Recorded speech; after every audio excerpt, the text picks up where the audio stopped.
Assalomu alaykum do'stoni aziz. Xush omaded ba kanali Moshin Bozor TJ. Inak با درخواست زیاد شمایان امروز ما آمدیم و جای فروش دوچرخه ها تا اینکه از نرخ نوای دوچرخه ها پرسان شویم. اگر نوا پسند شما باشد حتما آبونه شدن لایک ماندن را فراموش نکنید دوستان. ما خدا خواهد تا باره نرخ نواهای باز زیادتر چیزها را فهمیده برای شما ها میدیم. من دوستان عزیز دوچرخه های زمانوی 23 سالی کره می باشد واگن چند پولی لیسپا 650 سامان. من دوچرخه لیسپا 650 سامان یعنی هم ارتداعت داشتم هست دیده ایستاده. باز این جنده رسکلاد نویش هست. این چند پول 500 سامان. یعنی پیشنگی ها چند پول 1200. این الومینه الومینی بیبوده سبک من سبکتر 1200 سامان دوستان عزیز. خیلی که دیده ایستاده. چرخش چند تایی نه که؟ چرخش هفته ای من دوستان خیلی که دیده ایستاده. چرخش هفته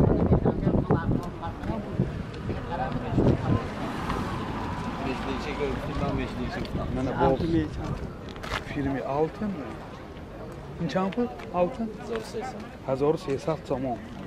این پکلیشکاش باریکی یعنی دیسکاش وسیعه من دیسکاش شیراکی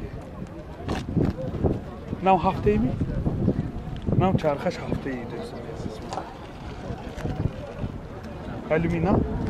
الومینیوی 1300 سامان.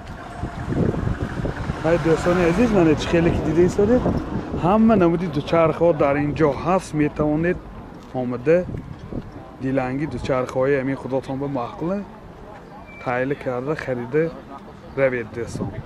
باز این نرخ هایی که ما گفته ایستادیم باز بیتان اگر تا 20% خدا خواهد ارزان میشه.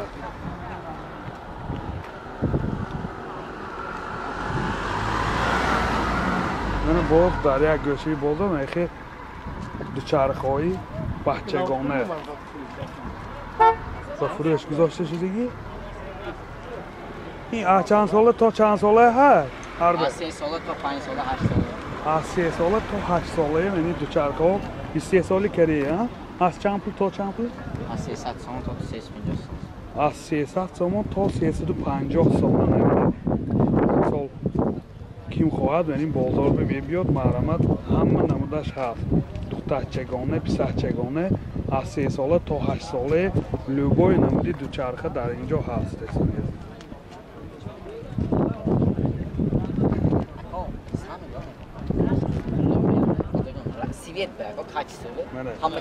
عربه های گانش نی این الومینی میگه؟ الومینی میگه. چند پول؟ 2000 سامان. 2000 سامان. چرخش چند تایه؟ 21 سکارس بکار. 21 سکارس بکار میکنه اساسا.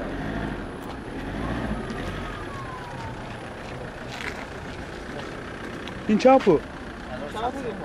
چیزی نماره تاشه؟ اما سکارساش автомат 21 سکارس بکار میکنه. امانزاده پیشش امانزاده. سکارساش автомат 21 سکارس بکار میکنه گفتن الومینیوی این پیشش امانزاده. قانون نماره تاشه. نه کاری نمیشه. نه 2000 سامان. نه اکو 1000 اومان نمیشه. این چند پول سیاه؟ 1100. 1100 سامان بس. من لیسپا چه؟ چند پول لیسپا؟ 750 سامان. چیزی نماره تاشه؟ هفته بعد نیست کارسا؟ سکارساش پرستایی نه چرخش چند تایی؟ 21 همش کارو هستی. 750 750 سامان دوستان. من آلتن 700 سامان بوده. نه چیسته همون باید؟ یکی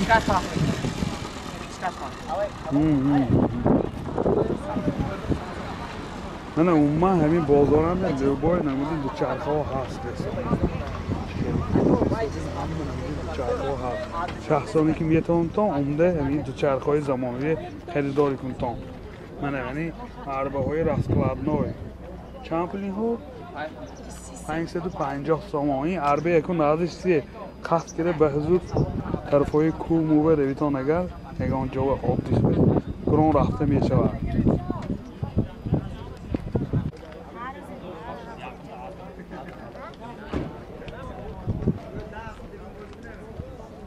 این عربه ها چند پلی اکو؟ همه هی؟ الومینا؟ من دوستان عزیز دوچرخه های زمانوی 1,000 سامانی الومین 23 سالی کریه.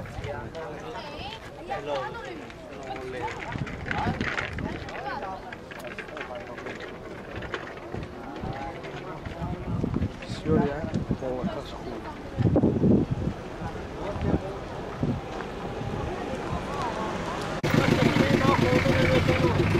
من دوستان عزیز عربه 23 سالی کریه الومینی میبودن 1200 سامان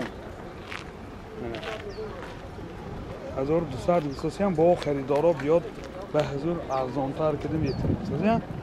یعنی عربه های دستکی برای بچه ها.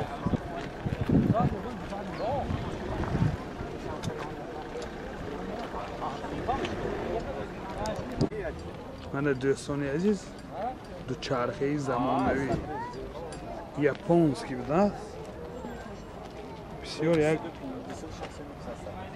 نمودش هم عجایب. این متور چه هم هایی؟ ها؟ اکوملیاتور که دیگه دیدلاش چند بول گوساسی دکو اینه؟ 3000 سامان.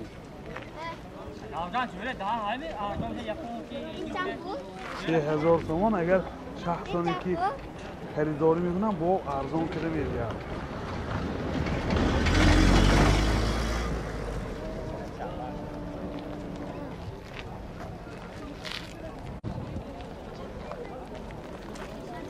من باز اینجا دوچرخه های 3 سالی کریه وگون می باشد.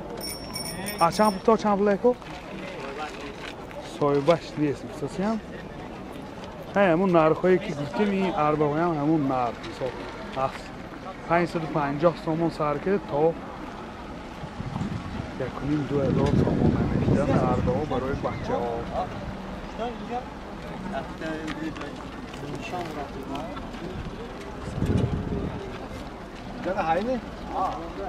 اگر شخصانی که میخواهم بخیر دوچرخه های زمانوی صاحب شن من گفتم برای شما همین هر هفته روزی یک شنبه در همین جا همه نمودی عربه ها به فروش گذاشته می شود.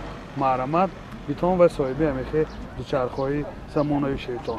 باقی دوستان عزیز اون معلوماتی که برای شما دادم باقی سربلند و خانه آباد باشید و ما را با نوارهای نو پیگیری کنید. من این با دوچرخه های زمانوی یادی کمتر باشد معلومات میدیم. منه نه نیشما می؟ نیشما می؟ نه همه این می؟ این گانش نیا؟ گانش نی دوستان عزیز 1100 سامان الومینی می 1100 سامان. من اینجا باز کلاسایش هم هست. این دسکی های هم هست. این بچگان ها چند پول؟ 350 400 سامان دوستان. با ارزان هم میشه. چند سال تا چند ساله؟ 3 سال سرکت تا یکم دیگه سعی 3 سال سرکت تا یکم دیگه سعی می‌کنیم. اکو اینه شام بوده 350 سامان ارزان میشه. 350 350 دیدگی دیگه این همین چند ساله میشه همین 50 دیگه شما یخ 350 دیدگی میگم همه خیر با یکم اینش هم من چند پول؟ 350 ارزان میشه. چند ساله؟ 3 سال من سر میشه. من 3 سال من سر میشه. 350. آها من تمامش کنیم. باید چوک 25 متر می من دوستان عزیز این بود نوار کوتاهی که ما برای شما پیشکش کردیم. باقی سربلند خانه آباد باشید و ما رو با نوارهای نو و نو پیگیری کنید.